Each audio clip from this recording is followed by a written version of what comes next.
Te Hikoi o Tangaroa Taniwha. There once was a girl named Moiora. She was Māori and lived in the area of Waiheke, what is now known as Torbay on Auckland's North Shore. Waiheke means water from below, or spring, and it was believed that the Waiheke spring contained strange health ingredients which would cure some ailments. It was visited by many of the iwi of Tamaki who hoped to take advantage of its curative waters. It was a place of tapu. She was sitting on a small island, named the Tor, weaving flax with her matua, when suddenly she had a vision. It was about Tikapa Moana, the Hauraki Gulf becoming Mauiwi. It had been filled with greed, plastic, and sorrow. She saw that the people had abused the resources shared with them and that Tangaroa had become riri and had unleashed on the people his taniwha, his ocean guardians. But there was hope.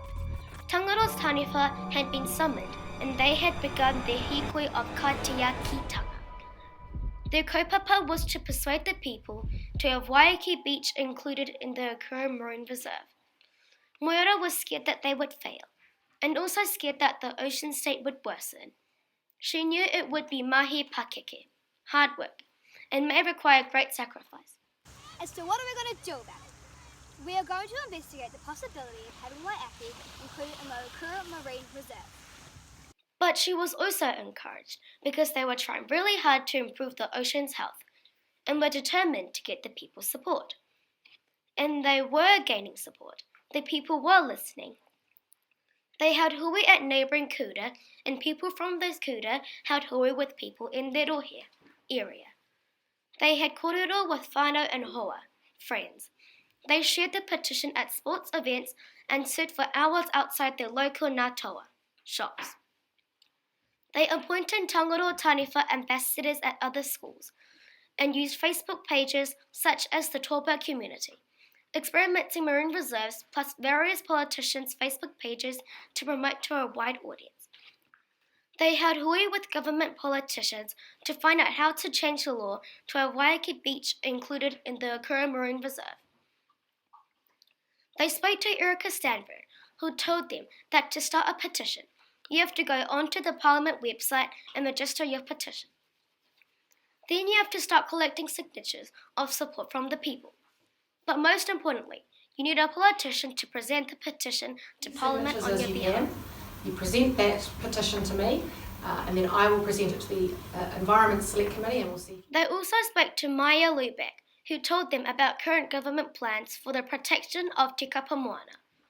Those plans included improving the health of freshwater waterways, stricter monitoring and reporting of commercial fishing, and building on the 19 marine reserves that the Labour Party created when they were last in government. Member of Parliament Chloe Swarbrick was really encouraging about their kaupapa and how important it was for young people to whai kōrero about the kaitiakitanga of the environment. She agreed to work with other political parties to promote the petition. To stand with Erica in supporting the petition. Delegates from the Hauraki Gulf Forum were interviewed about how tangata te whenua used to manage the resources of Tikapa Moana, as well as what was being done to protect them now. And me too. I have my personal sympathy. The petition closed on a cool wintry Friday afternoon, and the Tangaroa's taniwha representing various schools, including Long Bay, Glamorgan, Browns Bay, and North Cross, presented the book of petitions to Erica Stanford on Waiheke Beach. They had 3,150 signatures of support. As the petition was presented in Parliament on the 23rd of July, Moiora looked on and took great pride in the kaitiakitanga of Tangaroa's taniwha.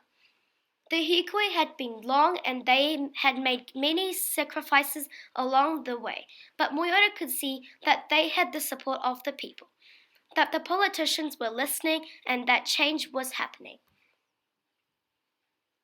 Moiora was maia, confident that the taniwha had done enough to place Waiheke Beach within the protection of the Akura Marine Reserve and that the Māori of Tikapa Moana would soon be returned.